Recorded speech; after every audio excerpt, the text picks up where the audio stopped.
Hello, my name is Brandon Bryce. Welcome to the Veggie Gardener.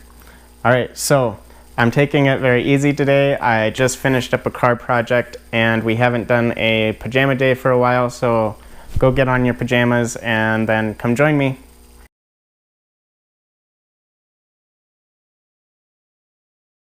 Alright, cool. You're back. So today, I'm gonna skip the gardening for this video, and I want to touch on the other part of my main purpose with making these videos. And if you remember, my main purpose was to build a community that is resilient to the hard times ahead. Alright, so what's that look like? I was trying to think of how to make this video, and the things that came up in my mind were, about a decade ago I read an article and it was called The 8 Types of Capital. Now I'm gonna say types of wealth, and I don't have 8, but I think I got a pretty good list. Financial is at the top, then we got health, social, resource, environmental, educational, and temporal. Financial is the one that we focus on as a society, and I think that's one reason why our society is going downhill in a number of ways. But part of that is because financial wealth, monetary to measure, to monitor, monetary wealth is a symbol of stored wealth. So that then raises the question of what is stored wealth and what happens when the symbol no longer becomes viable, which is inflationary. Pretty much in economic terms, that's inflation or deflation, for the most part inflation, when the monetary system is no longer reliable, when things change from day to day too quickly, or even year to year too quickly. And so that then forces us to focus on the other types of wealth, and that means our health and our well-being, our social connections, family, friends, yada yada, our resources, that's like the gardening, that's your food, right?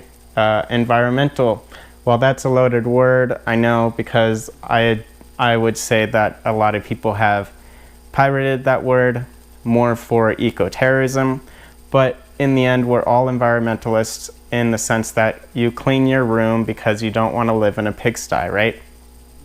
Alright, well, just expand that out to your yard and then expand that out to your neighborhood. So, alright, environment does matter to us. Education. Again, part of this video series is to educate people on how to garden so they can procure those resources such as food. And then temporal, your time. And that's really what the monetary system is actually measuring, is your stored time. You know, going to work for 8 hours. All right, so to highlight this topic, types of wealth, I got 2 stories. I mean, we can add 3, but I don't want to get into it too much. The first one is the wealthy dad and the wise son. So when I first heard this story, it was about an East Indian monarch who wanted to show his son the impoverished, in essence, teach his son about the different classes and the rich versus poor. So he took his son out and showed him around the city, the village, and then also the farms. And when they got home, he asked his son, "What did you learn?" And the son flipped the script pretty much and actually said stuff like, "Where we have walls, they have friends and neighbors. Where we have lights to guide our way, they have stars to guide their way." And so it was a pretty cool way to,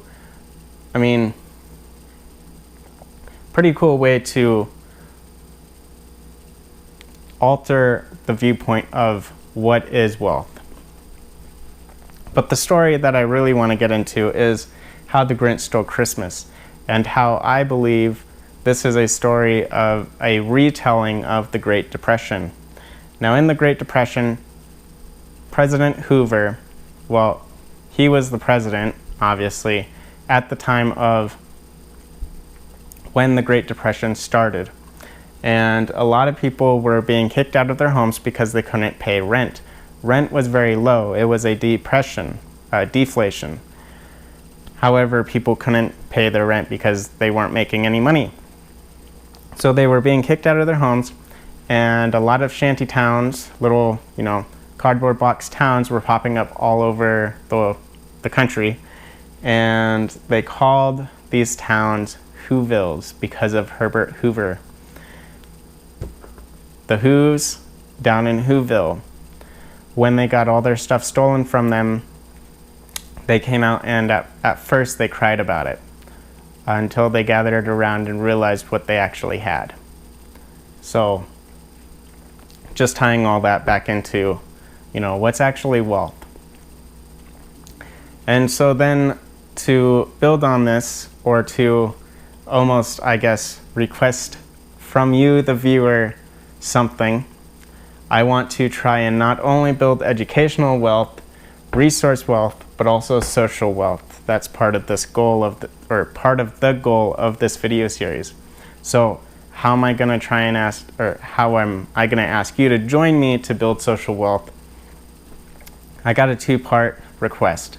First part is, this is going to be a little cheesy, but if a number of people do it, it won't be so cheesy. Go find a video, maybe your favorite video of mine, and tell me something positive about your childhood. If it's a specific story, that's cool. If it's a generalization, that's cool too. Just tell me something positive about your childhood. Be careful though. Don't put personal details, personal information down. It is the internet. This is a public forum. So just keep that in mind. But then the second part is go answer or go comment on somebody else's comment. So I would love to be able to read all your comments and answer all your comments, but I am limited on my own time.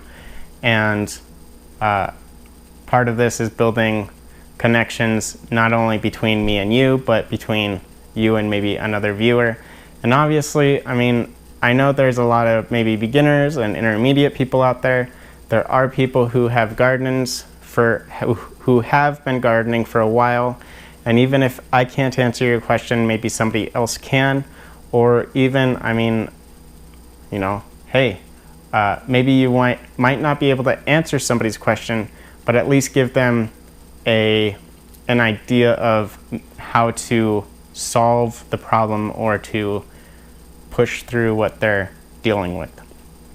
All right, and just creating, a social network between all of us. All right, cool. Well, thanks for watching, and I hope you have a good day, guys.